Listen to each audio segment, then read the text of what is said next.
It's all systems go for England in the West Indies ahead of their three-match test series, which starts on Monday in Bridgetown. Here's what we learned from their final warm-up game against the President's 11. Rory Burns looks better set up to succeed in the Caribbean than Sri Lanka Sri Lanka and all those spinners. Was a mighty tough first test assignment for Rory Burns. For starters, he was charged with replacing Alastair Cook, England's greatest run scorer. He was doing so in a place he had never visited before, where the conditions are opposite to those he knows from county cricket, where seam not spin rules. He did fine, all things considered, enjoying a particularly good second test in Kandy, and secured his place for this tour. Things in the Caribbean should be more familiar to Burns, where he will need to negotiate the moving ball and a decent Windies pace attack. He immediately looked at ease, twice batting for more than a session for 35 and 68. Indeed, with the exception of Keaton Jennings, the top order looks in good nick, with half-centuries for Johnny Bairstow, Joe Root and Ben Stokes.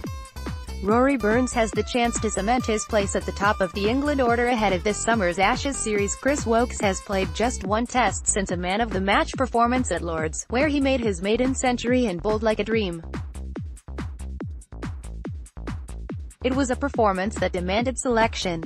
At Trent Bridge a game later he picked up an injury, which has allowed Sam Curran to grow into Test cricket. Woakes was selected in Sri Lanka but not required, then has looked excellent with bat 39 and 43, and ball 2-11 and 3-31, here. But the final place in the 11 seems to be between Sam Curran or Jack Leach, with Woakes carrying the drinks. That shows England have depth, but Woakes is mighty unfortunate. Chris Woakes is struggling to play his way back into the side after injury. Stuart Broad, like James Anderson, played a bit-part role in Sri Lanka. He bowled nicely in his only test, the last in Colombo, and has since remodeled his run-up, another example of how hard he is working in the second half of his career. His first spell on Wednesday lacked a little rhythm, but he soon settled, picking up 4 wickets in 5 balls, including a hat-trick in his second, then produced a fine opening spell on Friday. That included a brilliant slower ball to dismiss Devon Thomas with the first ball of the day. Broad and Sam Curran, if the latter is selected, look in for a decent battle to partner Anderson with the new ball. That said, the new ball may not be totally critical, as the Duke's ball swung until it was 50 overs old at the 3Ws. Broad has made modifications to his run-up ahead of this series. England will be happy with the warm-up they received here. Everyone gotta go, most key players made runs and took wickets, and they experienced whole days in the field. England, especially with the ball, were more ruthless than they needed to be against serviceable opposition. They came up against 7 internationals, and indeed have been on previous recent tours.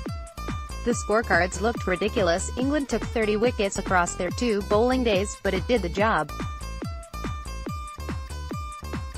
Still, it did not always make for pretty viewing and was a far cry from the days of John, the Dentist, Maynard trying to knock teeth out in competitive first-class warm-up games in St Kitts and Nevis.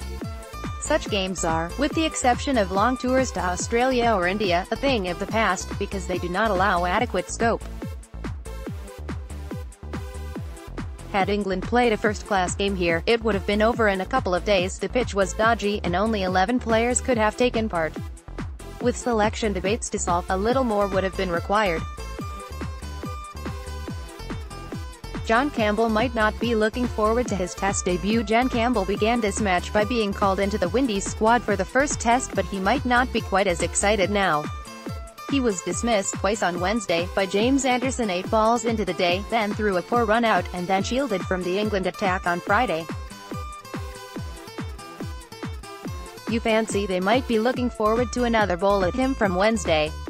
More about Rory Burns, Stuart Broad, Alastair Cook, Chris Woakes, Sam Curran.